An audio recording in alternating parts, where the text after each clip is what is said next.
Hey guys, welcome back to another QX56 video. So today what we're going to be doing, and you can see a box right here, is we're going to be changing the struts on the hood because they don't hold the hood anymore at all. And since this vehicle has a pretty massive hood and the shocks are, not very large, they get worn out and just don't work anymore, and that's what's happening here. So this shouldn't be a very hard process. The first thing we need to do is find something to prop this hood up, and you definitely want to prop it up as high as you can. Alright, so I got my hood propped. I'm just using a broomstick. I took the broom off of it and it seems to be working good. So as you guys can tell, the new shocks came from Amazon.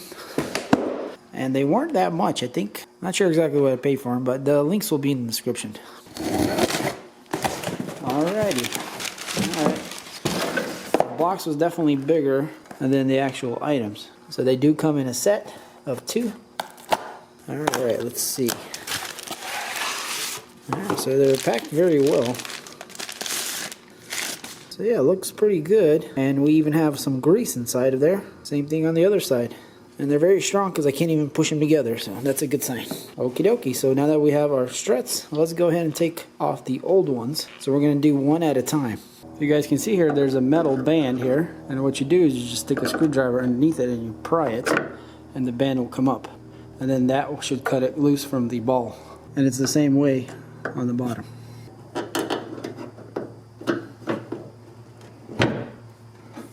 And just like that, it comes right off. We're going to do the same thing for the bottom. Let's pry it.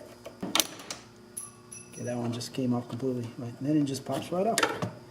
Pretty simple. So here's our new strut.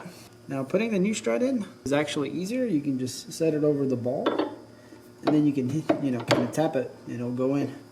Or you can do kind of the same thing as pull the spring off of it to release tension and then put it on. So I find that releasing the spring just a bit works the best, and that's it, and it's on. Now we can do the top. So as you guys saw that, I just pushed the top in, so either way works. It's not too difficult. So we got the driver's side on. Now we need to do the other side, but I think since we got one good shock, we can go ahead and remove the prop, and you guys can see that even one good shock will hold the hood. So I'm going to go ahead and quickly do this side. And that's basically the extent of changing the struts. Alright, so the other strut is in and it's all good to go. So as you guys saw, that's a very simple project that anybody pretty much can do it themselves. All you need is a flathead screwdriver and the problem is solved quickly. So let's go ahead and try to shed it. And it has a lot of resistance now because it's, these are brand new. Alright guys, well hopefully you enjoyed this video. If you did, then hit that like button. I got quite a few other videos with this vehicle, so I'll have some links here at the end. Check that out. And also, there'll be a link in the description for the shocks that I bought off of Amazon, so check that out. And if you want to see more videos like this, and you're not subscribed, then hit that subscribe button. Thanks for watching, and I'll see you next time.